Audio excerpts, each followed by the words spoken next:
ತುಂಬ ಜನ ಹಿಂದೂಗಳು ಹೇಳ್ತಾರೆ, ನಾವು ಲಕ್ಷಾಂತರ ದೇವರನ್ನು ಪೂಜಿಸುತ್ತೇವೆ, ಅದರಲ್ಲಿ ಅಲ್ಲಾ ಒಂದನ್ನು ಸೇರಿಸಿದ್ರೆ ಏನು ಕಷ್ಟ ಅಂತ. ಅಣ್ಣ, ನಿಮ್ಮ ಸನಾತನ ಧರ್ಮದವರ ಯೋಚನೆ ಆ ಥರ ಇದೆ.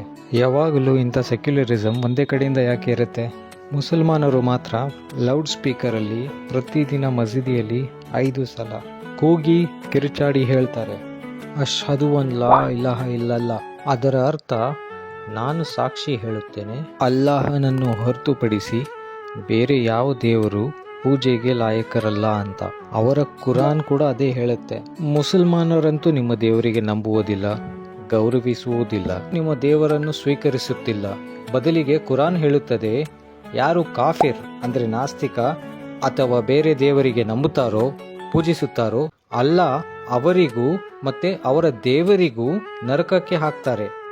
ಇದು ಕುರಾನ್ ಹೇಳ್ತಿದೆ. ನೀವು ಹೇಳ್ತಿದ್ರಾ ಅಲ್ಲಾನ ಕೂಡ ನಂಬೋಕೆ ನಮಗೇನು ತೊಂದರೆ ಇಲ್ಲ ಅಂತ. ವಾಸ್ತವಿಕವಾಗಿ ಸಮಸ್ಯೆ ಇಲ್ಲಿಂದಾನೇ ಪ್ರಾರಂಭವಾಗುತ್ತದೆ.